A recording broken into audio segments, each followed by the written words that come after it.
Assalamualaikum warahmatullahi wabarakatuh.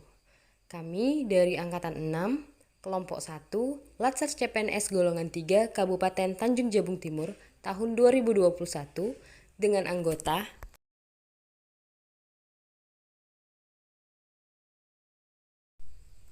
kami bertiga akan menjelaskan materi agenda 3 tentang World of Government.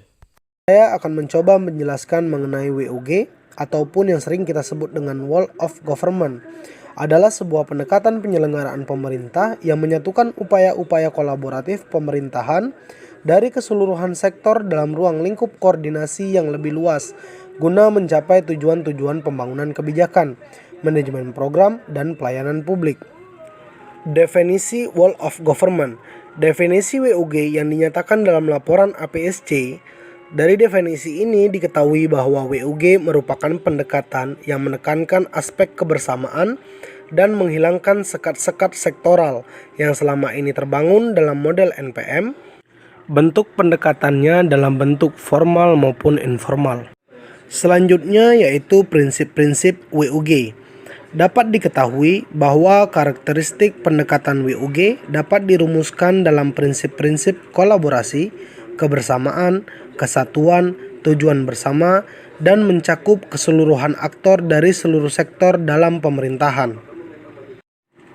Untuk itu, apa yang didambakan Indonesia mewujudkan pemerintahan bersih dan bagus ataupun yang sering disebut dengan clean and good governance dapat terwujud.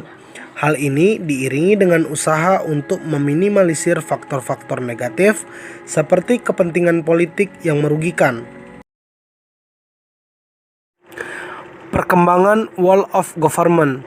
Negara-negara maju menerapkan WUG atau yang bisa disebut dengan best practice WUG.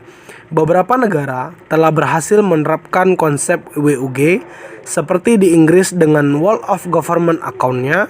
Lalu ada juga Australia yang mempromosikan WUG melalui Australian Public Service Commission atau yang sering disebut dengan APSC. Ada beberapa alasan yang menyebabkan WUG menjadi penting dan tumbuh sebagai pendekatan yang mendapatkan perhatian dari pemerintah. Antara lain, yang pertama adalah adanya faktor-faktor eksternal seperti dorongan publik dalam mewujudkan integrasi kebijakan, program pembangunan, dan pelayanan agar terciptanya penyelenggaraan pemerintah yang lebih baik. Yang kedua, terkait faktor-faktor internal dengan adanya fenomena ketimpangan kapasitas sektoral sebagai akibat dari adanya nuansa kompetisi antar sektor dalam pembangunan.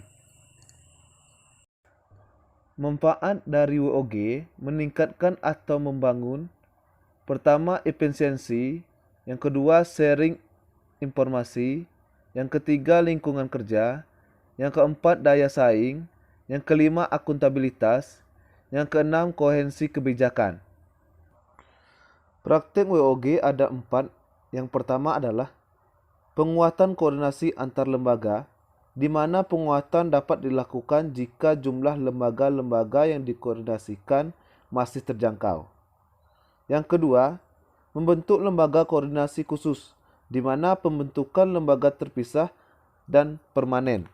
Lembaga koordinasi ini biasa diberikan status kelembagaan setingkat lebih tinggi, atau setidaknya setara dengan kelembagaan yang dikoordinasikannya. Yang ketiga, membentuk gugus tugas. Gugus tugas merupakan bentuk kelembagaan koordinasi yang dilakukan di luar struktur formal, yang setidaknya tidak permanen. Pembentukan gugus tugas biasanya menjadi salah satu cara agar sumber daya yang terlibat dalam koordinasi tersebut dicabut sementara dari lingkungan formalnya untuk berkonsentrasi dalam proses koordinasi. Yang keempat adalah koalisi sosial.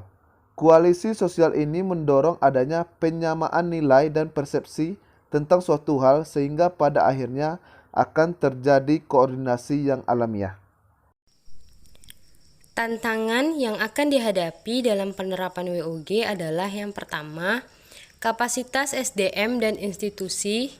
Kapasitas SDM dan institusi yang terlibat dalam WUG tidaklah sama. Perbedaan kapasitas ini bisa menjadi kendala serius ketika pendekatan WUG.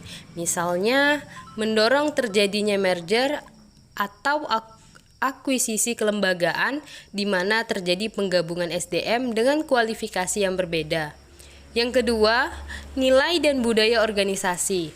Seperti halnya kapasitas SDM dan institusi, nilai dan budaya organisasi pun menjadi kendala manakala terjadi upaya kolaborasi sampai dengan penyatuan kelembagaan. Dan yang ketiga, kepemimpinan. Kepemimpinan menjadi salah satu kunci penting dalam pelaksanaan WOG. Kepemimpinan yang dibutuhkan adalah kepemimpinan yang mampu mengakomodasi perubahan nilai dan budaya organisasi serta meramu SDM yang tersedia guna mencapai tujuan yang diharapkan. Selanjutnya, praktek WOG dalam pelayanan publik dilakukan dengan menyatukan seluruh sektor yang terkait dengan pelayanan tersebut. Jenis pelayanan publik yang dikenal yang dapat didekati oleh pendekatan WOG adalah yang pertama, pelayanan yang bersifat administratif, yaitu pelayanan publik yang menghasilkan berbagai produk dokumen resmi yang dibutuhkan warga masyarakat. Dokumen yang dihasilkan bisa meliputi KTP, status kewarganegaraan, status usaha, surat kepemilikan, atau penguasaan atas barang, termasuk dokumen-dokumen resmi seperti SIUP, izin usaha, akta, sertifikat tanah, dan lain sebagainya. Praktek WOG dalam jenis pelayanan administrasi dapat dilihat dalam praktek-praktek penyatuan penyelenggaraan izin dalam satu pintu seperti PTSP atau kantor samsat. Yang kedua, pelayanan jasa. Pelayanan yang menghasilkan berbagai bentuk jasa yang dibutuhkan warga masyarakat seperti pendidikan, kesehatan, tenaga kerjaan, dan perhubungan. Yang ketiga, pelayanan barang, yaitu pelayanan yang menghasilkan jenis barang yang dibutuhkan warga masyarakat, seperti misalnya jalan, perumahan, jaringan telepon, listrik, dan air bersih. Yang keempat, pelayanan regulatif, yaitu pelayanan melalui penegakan hukuman dan peraturan perundang-undangan maupun kebijakan publik yang mengatur sendi-sendi kehidupan bermasyarakat.